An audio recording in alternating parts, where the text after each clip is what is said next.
Eu sou o Padre Del Valle, e isto é Realidade México. O segredo cheirava a naftalina e a tecido velho. Um cheiro guardado numa caixa de cartão, escondida com uma precisão quase religiosa debaixo da cama de Mônica. Dentro da caixa, embrulhado em papel de seda amarelado, estava um fato branco, de linho. Pequeno, feito à medida do corpo de um adolescente que ainda não tinha terminado de se formar. Era um fato de casamento. O do seu filho Julian. Um casamento para o qual ela, a mãe, não foi convidada. Um casamento que nunca, jamais, deveria ter existido. Aquele fato era a prova física, tangível, de uma traição silenciosa. Um amor que se tinha distorcido de uma forma grotesca, que se tinha tornado sombrio, proibido. Mônica tocava-o às vezes, sozinha na escuridão absoluta do seu quarto, quando o resto da casa dormia. O tecido era áspero sob os seus dedos, como uma carícia que arranha a pele e a deixa irritada. Ela questionava-se quem o teria comprado. Quem teria escolhido aquele tecido? Ela se perguntava, com uma obsessão que lhe roubava o fôlego, quem tinha ajustado o nó da gravata no pescoço do seu menino. Porque para ela, apesar de tudo, Julian sempre seria o seu menino. Aquele que tinha medo de trovões. Ele tinha 17 anos. Um homem, diriam alguns. Mas aos olhos de Mônica, ele continuava tendo 7. O menino que se escondia das tempestades debaixo das suas saias, agarrando-se à sua perna como se fosse o único pilar num mundo que desmoronava. Aquele que lhe lia poemas em voz alta na cozinha, enquanto ela preparava o jantar. E a sua voz infantil enchia o pequeno espaço com uma magia que já não existia. Eram os dois contra o mundo. Um pacto selado no dia em que o pai de Julian se foi. Ele saiu para comprar cigarros e nunca mais voltou. Deixou um vazio que Mônica preencheu com o seu próprio ser, com cada fibra da sua existência. Tornou-se pai, mãe, amiga e confidente. Toda a sua vida se transformou num altar para o seu filho. E Julian, aparentemente, parecia adorá-la da mesma forma. Contava-lhe os seus sonhos, os monstros que viviam nos seus pesadelos. Falava-lhe das raparigas de quem gostava na escola, com uma timidez ensaiada que agora lhe parecia uma zombaria. Mentiras. Tudo eram mentiras. Pequenos tijolos de engano com os quais construiu um muro entre eles. A verdade chegou num envelope amarelo, de papel manila barato, deslizado por baixo da porta numa manhã de terça-feira.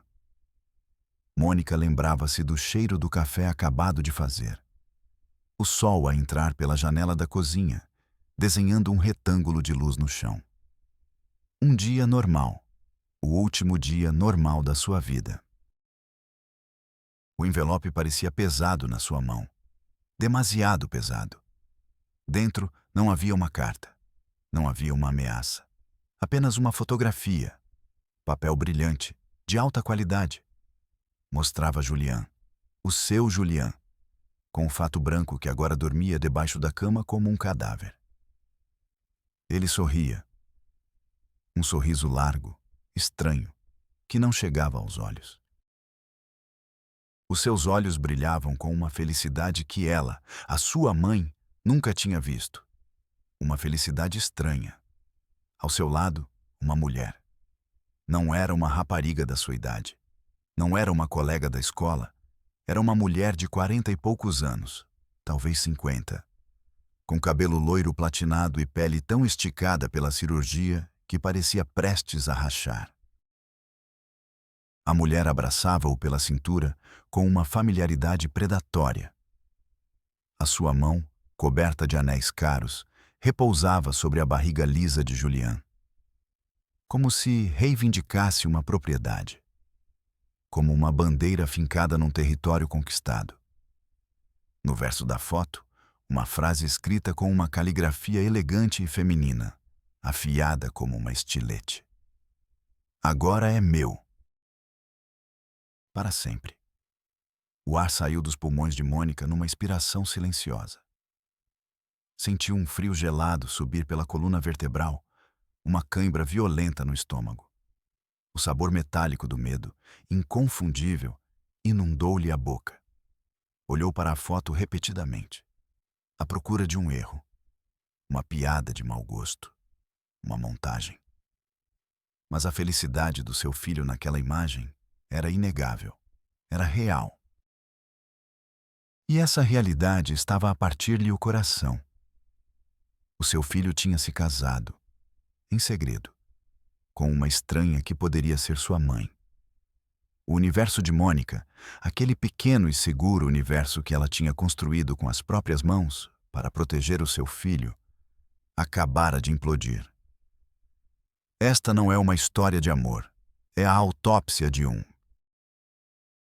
É uma viagem ao coração de uma família onde o afeto se tornou veneno, onde os limites foram apagados até desaparecerem completamente. Se você acha que os piores monstros vivem debaixo da cama, você está enganado. Eles vivem dentro das paredes da sua própria casa. Chamam-lhe mãe e sorriem para si enquanto a apunhalam pelas costas com a faca da traição. Se tem coragem de olhar essa escuridão nos olhos, inscreva-se. Toque a campainha, porque o que está prestes a ouvir vai mudá-la para sempre. Eu sou Padre Del Valle, e isto está apenas a começar. O Salvador não chegou com uma luz brilhante, nem uma espada de justiça. Chegou num Ford Fiesta de 1998, com a pintura desbotada, o cinzeiro a transbordar e um cheiro persistente a café rançoso. Chamava-se Ricardo. Ricardo Vargas. Um ex-polícia judicial que o sistema tinha mastigado e cuspido há anos. Agora, ele recolhia os pedaços quebrados das vidas dos outros, por um preço. Mônica encontrou o seu nome numa página de classificados na internet, entre anúncios de canalizadores e videntes. Investigações privadas. Discrição absoluta. A palavra discrição convenceu-a. Ela não queria a polícia. A polícia significava perguntas, significava autos, significava julgamentos de vizinhos e familiares. Significava que o mundo inteiro saberia que ela tinha falhado estrondosamente como mãe. Ricardo, por outro lado, significava apenas negócios. Ela marcou um encontro na sua casa. Um erro. Nunca deixe um estranho entrar no santuário da sua dor. O homem sentou-se na beira do sofá da sala, como se temesse contaminar-se. Um tipo baixo, robusto, com olhos pequenos e escuros que pareciam ter visto tudo 2 vezes e não ter ficado impressionado nenhuma delas. Não aceitou o café que Mônica lhe ofereceu. Não aceitou nem um copo de água. Só pediu para ver a fotografia. Segurou-a com a ponta de 2 dedos, como se fosse lixo. Olhou para ela por menos de 10 segundos. Nem se deu ao trabalho de olhar o verso. 50.000 pesos adiantados, disse com uma voz monótona, sem emoção. E outros 50 quando encontrar a mulher. Não disse quando encontrar o seu filho. Disse a mulher. Ricardo percebeu, desde o primeiro instante, quem era o predador naquela foto. Mônica não tinha 50.000 pesos. Tinha as poupanças de toda a sua vida. 27.400 pesos numa conta bancária que nunca tocava. E as joias da sua avó, guardadas num porta-joias de madeira. Deu-lhes tudo. O dinheiro num envelope. As joias num pequeno saco de veludo. Não hesitou nem por um segundo. O preço da verdade não lhes importava. Estava disposta a vender a alma para entender. Ricardo contou o dinheiro com rapidez profissional. Olhou para as joias com o olhar de um avaliador. Isto não é suficiente, disse. Mas é um começo. Não me ligue. Eu ligo-lhe. E foi-se embora, deixando Mônica num silêncio ainda mais profundo do que antes. Ricardo não era um homem de palavras. Era um homem de ação, silenciosa, metódica. Passou o seu primeiro dia no carro, estacionado a um quarteirão da escola secundária de Julian. Não falava com ninguém. Apenas observava os rostos dos adolescentes, os seus risos forçados, os seus segredos aos gritos. Procurava uma fenda na fachada da normalidade. Um detalhe que não se encaixasse. Encontrou-o num rapaz magro, com óculos de armação de plástico e acne grave. O clássico invisível. Aquele que vê tudo porque ninguém se preocupa em vê-lo. Ricardo não o confrontou na escola. Seguiu-o até sua casa, num bairro de classe média. Anotou o endereço. Esperou até o dia seguinte. Interceptou-o a meio caminho da escola. Não lhe mostrou um distintivo falso. Não o ameaçou. Mostrou-lhe uma nota de 500 pesos. Fale-me sobre Julian, disse-lhe. O rapaz, Léo, engoliu em seco. Os seus olhos moviam-se nervosamente. Mas a visão da nota era mais forte do que a sua lealdade. E ele falou. Falou durante 1 hora, sem parar, como se uma barragem de segredos tivesse se rompido. E cada palavra era mais um prego no caixão da imagem que Mônica tinha do seu filho. Julian não era um poeta tímido. Era o rei da mentira. Tinha 2 telefones. Um para a mãe, cheio de mensagens inocentes. Outro para a sua vida secreta. Uma vida de festas em clubes exclusivos, onde entrava com uma identificação falsa. De roupas caras que comprava e guardava no armário de um amigo. De faltas justificadas com acampamentos escolares que nunca existiram.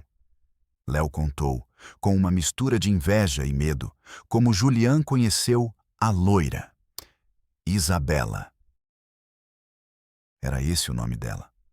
Foi numa galeria de arte no bairro Roma. Julian não foi pela arte. Nunca se interessou por ela. Foi para caçar. Léo disse assim, com essa palavra. Caçar. Ele procurava mulheres mais velhas, ricas, solteiras. Ele tinha um roteiro. Ele se aproximava, fingindo admirar uma pintura. Lia para elas poemas que havia memorizado. Falava sobre sua alma solitária e como ninguém o compreendia. Dizia a cada uma delas que eram as únicas que viam seu verdadeiro eu. Isabela foi a que se apaixonou completamente. Ficou obcecada por ele desde o primeiro dia. Ricardo ouvia. Não tomava notas. Gravava cada detalhe no disco rígido da sua mente. A galeria, o nome, o método. Deixou Léo com a sua nota de 500 pesos e um aviso frio. Tu e eu nunca conversamos. O rapaz assentiu, aterrorizado. O medo, Ricardo sabia, era melhor do que qualquer contrato de confidencialidade. O passo seguinte foi seguir o rastro do dinheiro. É sempre o dinheiro. Ricardo tinha um contato num banco. Um favor que lhe deviam desde os seus dias na polícia, por um caso que ele tinha ajudado a extraviar. Conseguiu os extratos bancários de Julian. A conta que Mônica conhecia só recebia os 200 pesos semanais que ela lhe dava. Mas havia outra conta. Uma conta num banco diferente. Nessa conta entravam 30 mil pesos por mês. Pontualmente. Transferências diretas de uma conta em nome de Isabela Montero. O endereço fiscal associado a essa conta era um penthouse em Polanco, a zona mais exclusiva e arrogante da cidade do México. Ricardo foi ao edifício. Imponente. Uma torre de vidro e aço que parecia zombar do resto da cidade. Um segurança que parecia um frigorífico com fato bloqueou-lhe o caminho. Ricardo não discutiu. Não tentou suborná-lo. Sentou-se numa pequena cafetaria do outro lado da rua e esperou. A paciência era a sua melhor arma. Esperou 7 horas. Viu empresários, modelos, políticos a sair. Viu a riqueza desfilar diante dos seus olhos com uma obscenidade insultuosa. E então, viu-a, Isabela Montero. Saiu do braço de Julián, o filho de Mônica. Não era o mesmo sorriso da foto. O sorriso de Julián era um sorriso cansado, quase vazio. Ele usava um fato caro, mas que lhe ficava grande. Parecia uma criança disfarçada de homem. Entraram num Mercedes-Benz preto, impecável. O motorista abriu-lhes a porta com uma reverência. Ricardo tirou uma foto com o telemóvel. Uma foto desfocada, escura. Mas a verdade estava ali. Inegável. Brutal. Naquela noite, Ricardo voltou para a casa de Mônica. Ela esperava por ele na porta, como um cão abandonado. Os seus olhos estavam vermelhos por falta de sono. Encontrou-o? Perguntou ela, com um fio de voz. Ricardo não respondeu. Entrou e sentou-se na mesma cadeira da primeira vez. Colocou o telemóvel sobre a mesa de centro. Mostrou-lhe a foto que acabara de tirar. A imagem de Julián e da mulher loira a entrar no carro de luxo. Mônica desabou. Não num grito, num silêncio esmagador. O seu corpo dobrou-se sobre si mesmo, como se lhe tivessem tirado os ossos. O ar escapava dos seus pulmões num assobio doloroso. Não pode ser, sussurrou ela. Ele não é assim. O meu filho não é assim. Ricardo olhou para ela sem um pingo de compaixão. O seu trabalho não era dar consolo, era entregar a verdade. Crua, sem anestesia. Senhora, disse ele com voz monótona, isto não é um sequestro. Não é uma fuga. Fez uma pausa. Deixou que o peso das suas próximas palavras a atingisse com toda a sua força. Isto é um negócio, e o seu filho é a mercadoria. A verdade não liberta. A verdade aniquila. O universo de Mônica reduziu-se àquela sala mal iluminada e à voz monótona de Ricardo Vargas. Ele tinha lhe mostrado o abismo. Agora, ela tinha de decidir se ia saltar. Ricardo tirou um pequeno caderno espiralado com os cantos gastos. Abriu-o numa página cheia da sua letra apertada. Isabela Montero. 48 anos. Viúva. Cada palavra era um golpe seco, uma martelada no crânio de Mônica. Herdou uma fortuna incalculável do seu marido, Armando Montero. Morreu há 3 anos. Um acidente de iate no Caribe. Caso encerrado muito rapidamente. Fez uma pausa, como para enfatizar a palavra acidente.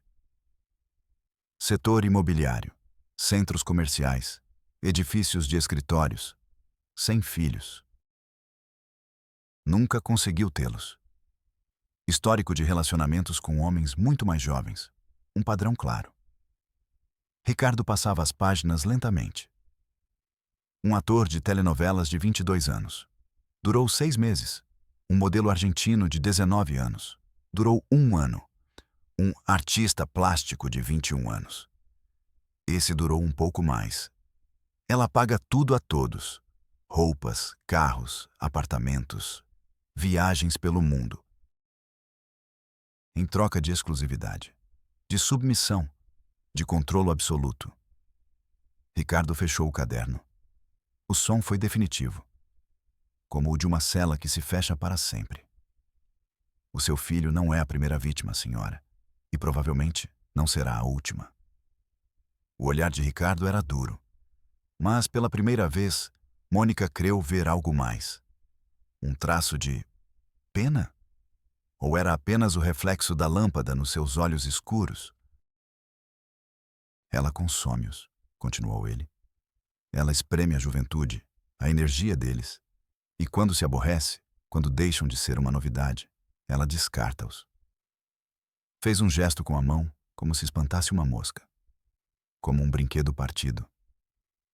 O ar tornou-se denso, pesado, irrespirável. Mônica sentia-se sufocada. A imagem de Julian sorrindo na foto do casamento voltou à sua mente. Aquela felicidade artificial, comprada, falsa. Um casamento? Sussurrou ela. Sua voz era um fio, prestes a se romper. Ricardo assentiu lentamente, sem olhar para ela. É o seu movimento final, a sua assinatura, a sua forma de selar o acordo. Ele recostou-se no sofá. Uma cerimônia privada. Às vezes numa praia exótica, às vezes no seu próprio apartamento. Sem validade legal real, é claro. É uma farsa. Mas para o rapaz, é uma jaula psicológica. Prende-o a ela. Faz com que ele sinta que não tem escapatória, que jurou lealdade eterna. Fez uma longa pausa. Isole-o da sua família, dos seus amigos, de si. Um soluço finalmente escapou da garganta de Mônica. Um som animal, de pura dor. Ela não chorava pela traição. Chorava pela ingenuidade do seu filho. Pela criança que se tinha perdido numa floresta de mentiras e dinheiro. A criança que ela não soube proteger. Sentiu o frio dos azulejos sob os joelhos ao cair. O mundo desmoronava-se à sua volta num turbilhão de imagens. Julian a aprender a andar de bicicleta, com os joelhos esfolados. Julian a ler o seu primeiro livro em voz alta, tropeçando nas palavras. Julian a dizer-lhe, amo-te, mãe, antes de dormir, todas as noites, sem falhar. Memórias que agora pareciam cinzas na sua boca. O que faço? Perguntou ao vazio. Não esperava uma resposta. Era o grito de uma alma naufragando num mar de desespero. Mas Ricardo respondeu. Tem duas opções, disse ele, a sua voz firme ancorando-a à realidade brutal. Pode deixá-lo ir. Aceitar que o perdeu. Tentar reconstruir a sua vida. Ele olhou fixamente para ela. Ou pode lutar. Mas se lutar, tem de estar disposta a destruir tudo. A imagem que tem do seu filho. A vida que ele acredita ter. Tem de estar disposta a queimar o mundo de Isabela até as fundações. Sem piedade. Mônica levantou os olhos do chão. Os seus olhos já não estavam cheios de lágrimas. Estavam cheios de fogo. Um fogo frio. Calculista. A mãe protetora tinha morrido naquela sala. Em seu lugar, nasceu uma guerreira. Ela já não lutava por amor. Lutava por vingança. Por recuperar o que lhe tinham roubado. Não o seu filho, a sua vida, o seu propósito. Diga-me como, disse Mônica. A sua voz já não tremia. Era puro aço. Ricardo Vargas, o ex-polícia cínico e cansado do mundo, sorriu pela primeira vez. Um sorriso torto. Quase imperceptível. Primeiro, disse ele, esfregando as mãos. Precisamos de entrar no penthouse. O plano era uma loucura. Uma declaração de guerra sem armas convencionais. Isabela e Julian iam viajar para a Europa. Um presente de casamento antecipado. 3 semanas. Era a janela de oportunidade de que precisavam. Ricardo tinha um contacto que podia desativar sistemas de alarme de alta tecnologia. Um favor que um hacker lhe devia, pois ele o salvou de ir para a prisão. Ele tinha outro contacto, um serralheiro idoso e quase cego, que podia abrir qualquer fechadura do mundo. O submundo da Cidade do México, aquela rede invisível de favores e dívidas que Ricardo conhecia tão bem, entrou em ação. Na noite em que entraram na cobertura, a cidade era um monstro de luzes piscantes lá embaixo. O apartamento de Isabela era um mausoléu de mau gosto. Móveis dourados, estátuas de mármore e imitação, um piano de cauda branco no meio da sala. Tudo gritava dinheiro. Dinheiro novo. Dinheiro desesperado por parecer antigo e aristocrático. Cheirava a perfume caro e a uma profunda e abismal solidão. Mônica sentiu náuseas. O ar estava impregnado dela, de Isabela. Mas não havia tempo para repulsa. Eles procuravam o contrato, o acordo, a prova da transação. Ricardo tinha a certeza de que existia. Essas pessoas documentam tudo, ele lhe disse. É a forma que têm de exercer poder. Adoram ter tudo por escrito. Revistaram gavetas de mogno, arquivos de metal, cofres escondidos atrás de quadros horríveis. Nada. Apenas contas de roupas de grife, de restaurantes com estrelas Michelin, de viagens em primeira classe. A crônica de uma vida comprada, peça por peça. Mônica sentiu-se derrotada. Estavam no coração do inimigo, mas não encontravam a arma. Foi então que viu o piano. Branco, imaculado. Julián adorava a música. Ela lembrava-se das suas mãos pequenas a tentar tocar as teclas do velho piano vertical da sua avó. Uma lembrança dolorosa, uma pontada no coração. Ela aproximou-se, movida por um impulso que não compreendia. Levantou a pesada tampa do teclado. As teclas brancas e pretas olhavam para ela como uma dentadura. E lá estava, colado com fita adesiva na parte inferior da tampa, um envelope com o seu nome. Para Mônica. Escrito com uma caligrafia que ela reconheceu instantaneamente. A de Julián. As suas mãos tremiam tão violentamente que mal conseguia segurá-lo. Abriu-o. Dentro não havia um contrato. Havia uma carta, dobrada em 4. Mãe, começava. Se estás a ler isto, é porque foste longe demais. Como sempre. Nunca soubeste quando parar. Não tentes compreender-me. Não consegues. Vives num mundo pequeno e cinzento que eu já não reconheço. Isabela salvou-me. Salvou-me de ti. Deu-me tudo o que tu nunca pudeste dar. Um futuro, uma vida, uma oportunidade de ser alguém. Peço-te que me deixes em paz. Que nos deixes em paz. Apaga o meu número. Esquece a minha existência. O teu amor era um fardo demasiado pesado. Agora sou livre. Não me procures. Não me ligues. Para mim, já não existes. Cada palavra era uma faca de gelo, girando, abrindo uma ferida mais profunda. A carta caiu das suas mãos. Mônica sentiu as pernas cederem. Apoiou-se no piano para não cair.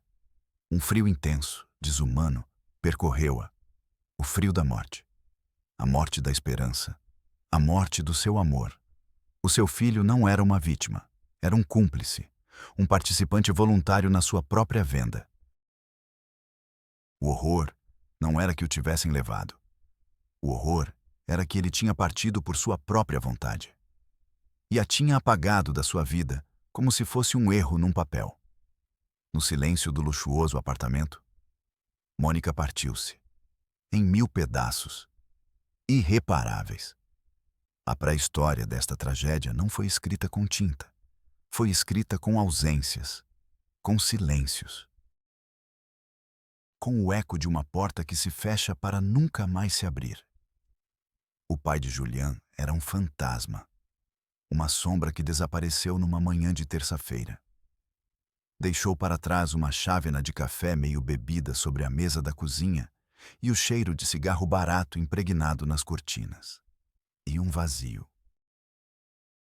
Um cratera na vida de Mônica e de uma criança de 5 anos que não entendia de abandono, apenas de presenças que, de repente, já não estavam lá. Mônica tornou-se um escudo humano, uma fortaleza ambulante. Protegeu Julián do mundo e da verdade. Disse-lhe que o pai era um herói. Um explorador em terras distantes à procura de cidades perdidas. Uma mentira piedosa que, com o passar dos anos, se tornou um fardo pesado, uma mitologia insustentável. Construiu um castelo para o seu pequeno príncipe. Um reino de 2 onde ela era a rainha, a feiticeira e o dragão guardião, tudo ao mesmo tempo. Cada necessidade de Julián era uma ordem. Cada desejo, uma profecia que ela devia cumprir a qualquer custo. Deu-lhe tudo. o seu tempo, a sua energia, a sua identidade. Deixou de ser Mônica para ser a mãe de Julian. A sua existência era definida pela dele. Ele não aprendeu a cair porque ela estava sempre lá para lhe dar as mãos e evitar o golpe. Não aprendeu a perder porque ela manipulava subtilmente cada jogo de tabuleiro para que ele ganhasse sempre. Tornou-se um jovem brilhante, sensível, criativo, mas terrivelmente frágil. Um belo vaso de porcelana com uma fenda invisível no seu interior. Não conhecia o fracasso. Não conhecia a rejeição. Não conhecia o mundo real que existia fora das muralhas do castelo da sua mãe. A adolescência foi a primeira rachadura visível. O desejo natural de explorar além dos muros. O anseio de ter segredos. De ter uma vida própria, que não fosse um apêndice da dela. Mas Mônica não sabia como soltá-lo. Não sabia como reinar sobre um reino vazio. Cada tentativa de independência de Julian era para ela uma traição, um ataque ao seu reino. Se ele saía com amigos, ela ligava-lhe a cada meia hora com desculpas triviais. Se ele tinha uma namorada, ela investigava a rapariga e a sua família como se fosse uma criminosa, procurando defeitos, procurando uma razão para a desaprovar. O seu amor tornou-se uma gaiola de ouro, confortável e segura, mas uma gaiola no fim das contas. E toda criatura enjaulada, mais cedo ou mais tarde, procura uma forma de escapar. Julian aprendeu a mentir. Era a sua única ferramenta de sobrevivência, a sua única arma nessa guerra silenciosa. Criou uma vida dupla com a habilidade de um espião experiente. Era o filho perfeito e devoto para a sua mãe. E fora de casa, era um estranho que procurava noutras mulheres o que não encontrava na sua. Uma forma de controlo. Não procurava amor, procurava poder. Procurava replicar a dinâmica que conhecia, mas invertendo os papéis. Uma dinâmica em que ele fosse o centro do universo de alguém. Mas, desta vez, ele ditaria as regras do jogo. Isabela Montero não foi um acidente. Foi um objetivo. Julian estudou-a durante semanas. Observou-a em eventos sociais que encontrava na internet.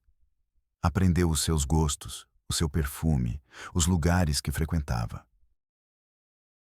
Viu nela um reflexo distorcido e ampliado da sua própria mãe.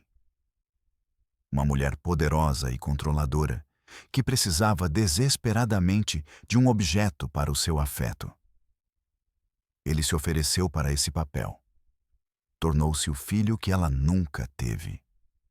O amante que o seu falecido marido já não podia ser. Interpretou o papel na perfeição, porque o ensaiou toda a sua vida.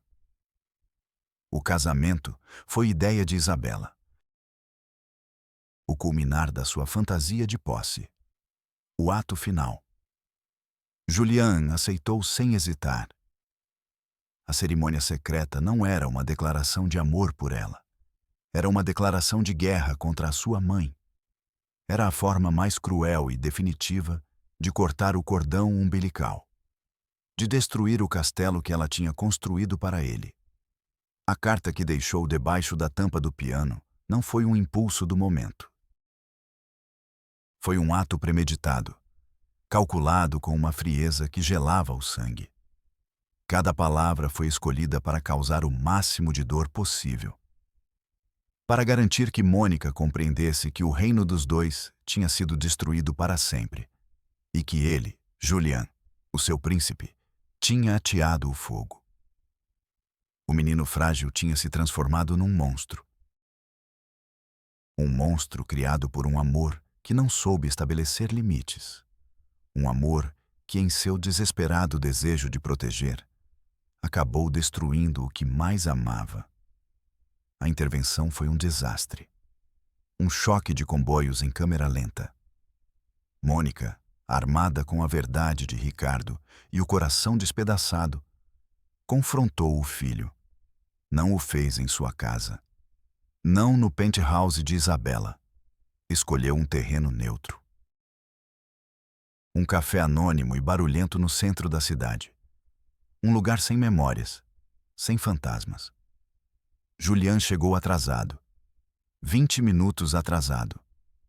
Vestia uma camisola de cachemira cor de camelo que custava mais do que o aluguer de Mônica. Cheirava a um perfume caro, amadeirado e cítrico. Uma fragrância que não era a dele. Sentou-se à sua frente, evitando o seu olhar. Os seus olhos moviam-se pelo local, inquietos, como um animal preso numa armadilha. Temos de conversar, disse Mônica.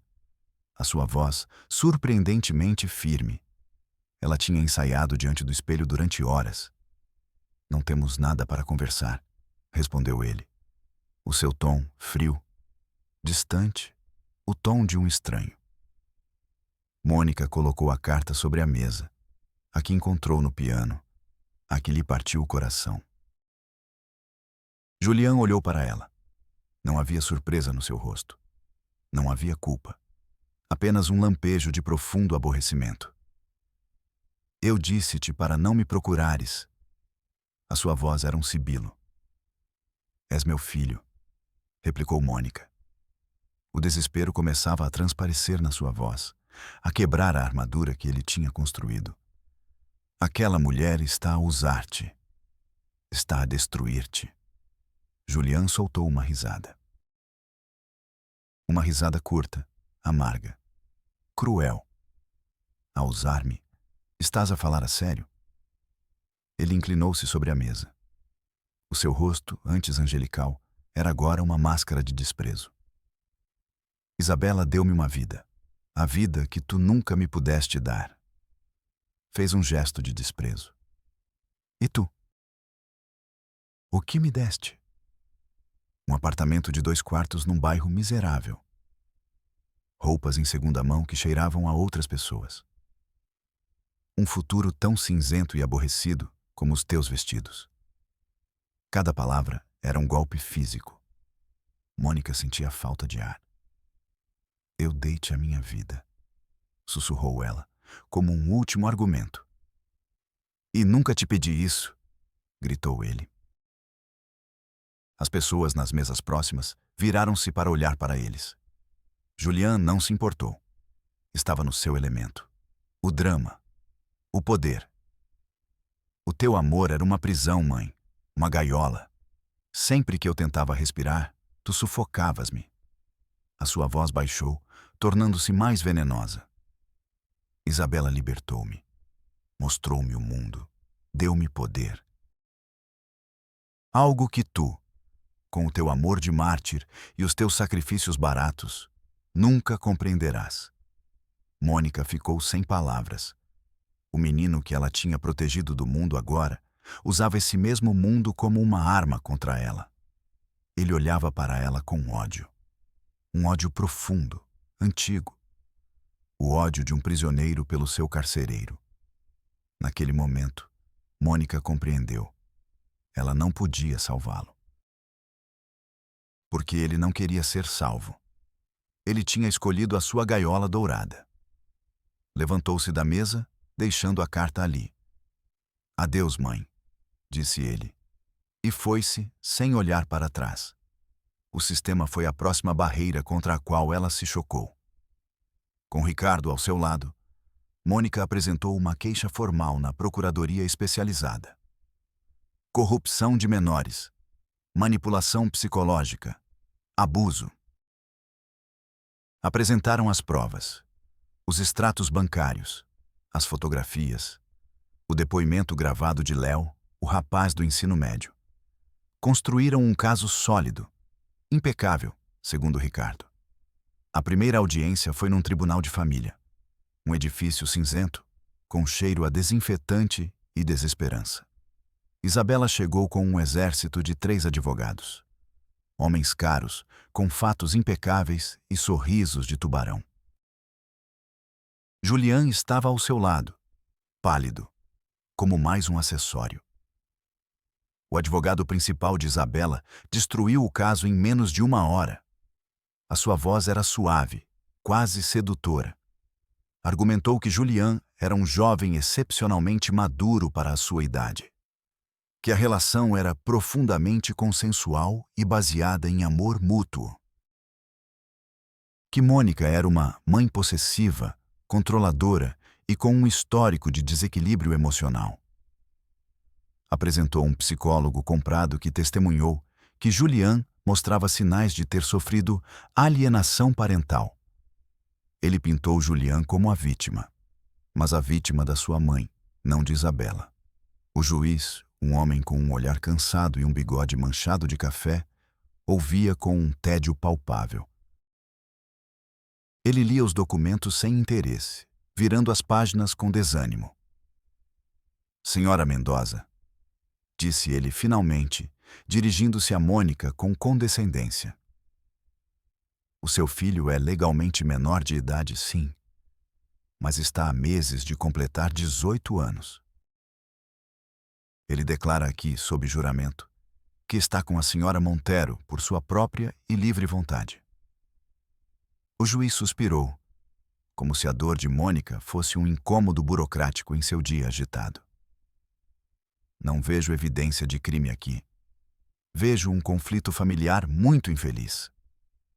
Ele olhou para Mônica por cima dos óculos. Sugiro que procurem terapia familiar. É o mais adequado. Ele limpou a garganta. Caso encerrado. O martelo do juiz ressoou na sala. Um som seco, final. O som da justiça a render-se. Mônica sentiu um vazio imenso no peito. Um frio que lhe penetrava os ossos. Olhou para Julián, à procura de uma reação. Uma dúvida. Alguma coisa. Ele não olhou para ela. Tinha os olhos fixos no telemóvel, a digitar com indiferença. Como se nada tivesse acontecido. Como se a destruição pública de sua mãe fosse apenas mais um evento em sua agenda do dia. Saíram do tribunal para o sol ofuscante da tarde. Isabela, ao passar por Mônica, parou por um segundo. Inclinou-se em direção ao seu ouvido. Seu hálito cheirava a menta e vitória. Eu disse-te, sussurrou. Agora é meu. Fez uma pausa. Para sempre. E afastou-se, rindo suavemente, com a mão possessivamente nas costas de Julián. Mônica ficou paralisada no passeio. O barulho da cidade envolvia-a, mas ela não ouvia nada. Apenas o eco do riso do juiz, o sussurro de Isabela, o silêncio do seu filho. O sistema não tinha falhado. O sistema tinha funcionado na perfeição. Tinha protegido os poderosos. Tinha esmagado os fracos. Tinha classificado a sua tragédia como conflito familiar e arquivado-a numa pasta, numa prateleira, até que o pó a fizesse esquecer. Mas Mônica não iria esquecer. A dor era agora parte dela, uma cicatriz permanente na sua alma, uma lembrança constante de que, neste mundo, não há monstros mais assustadores do que aqueles que criamos com o nosso próprio amor. O fim não chegou com um estrondo. Chegou com um silêncio. O silêncio de Mônica na calçada, enquanto o mundo continuava a girar à sua volta. O barulho do trânsito, as sirenes ao longe, as risadas das pessoas que passavam. Sons de um planeta ao qual ela já não pertencia. Ela não chorou. As lágrimas tinham secado para sempre nos corredores daquele tribunal. Em vez disso, algo frio e duro começou a crescer dentro dela. Uma semente de gelo no deserto calcinado do seu coração. 1 ano depois, o apartamento de Mônica está diferente, mais pequeno. Um quarto num terraço na colônia Doctores. As paredes estão nuas. Não há mais fotos de Julián sorrindo na praia. Não há desenhos infantis colados no frigorífico. Não há lembranças de uma vida que já não existe. Em vez disso, sobre uma mesa de metal, há um mapa da cidade do México. marcado com alfinetes coloridos. Vermelho para os desaparecimentos de jovens. Azul para os avistamentos relatados. Preto para os becos sem saída, os casos arquivados. A mesa já não é para jantar. É um centro de operações, cheia de arquivos, recortes de jornal e chávenas de café frio. Mônica agora trabalha com Ricardo. Tornou-se sua sócia, sua melhor investigadora. Sua própria dor é agora sua melhor ferramenta. É um radar que detecta a mentira, uma bússola que aponta infalivelmente para a escuridão. Quando atende o telefone do pequeno escritório que montaram, ouve a voz de outras mães. Vozes quebradas pelo pânico, pela negação e pela culpa. Mônica não lhes oferece consolo. Não lhes vende falsas esperanças. Oferece-lhes a verdade, crua, sem anestesia. Oferece-lhes as armas que ela não teve no início. Dá-lhes um mapa do inferno para que não se percam. Numa terça-feira de manhã, enquanto revê os jornais online, vê uma fotografia, uma secção de socialités. Isabela Montero deslumbra na gala de caridade anual para crianças sem abrigo. Lá está ela, a sorrir para a câmara. Com um vestido de lantejoulas que brilha como escamas de cobra. Ao seu lado, um jovem. É Julian, mas não é ele. O fato caro não consegue esconder os ombros caídos. O sorriso é uma careta tensa, vazia. Os olhos, aqueles olhos que Mônica conhecia melhor do que os seus, estão apagados, mortos. Ele segura uma taça de champanhe com uma mão que treme ligeiramente. É o fantasma de uma festa. O brinquedo partido. A mercadoria que perdeu o brilho e está prestes a ser substituída. Mônica olha para a foto por um longo tempo. Não sente dor. Não sente raiva. Sente uma estranha e fria piedade. Já não vê o seu filho. Vê mais um caso. Uma vítima anônima na guerra que agora trava. Fecha a janela do navegador com um clique. Abre um novo ficheiro no seu computador. Dá-lhe o nome. Julian Mendoza. Vítima 14. Arquiva-o na pasta correspondente. Vítimas de Isabela Montero. Há outros nomes nessa pasta. Jovens que vieram antes de Julian. E Ricardo já informou que há um novo no radar. Um músico de 18 anos. Muito talentoso.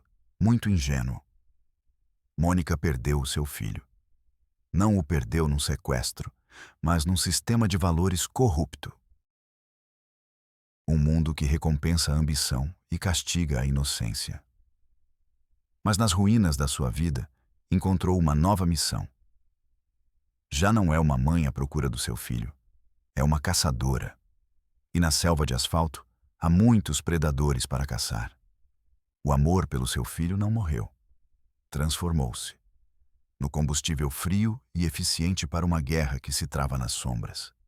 Uma guerra que nunca sairá nos jornais. Mas que é a única realidade que importa. Esta não foi a história de um casamento secreto. Foi a história de um funeral. O funeral de um menino que se vendeu e o de uma mãe que teve de morrer para poder renascer.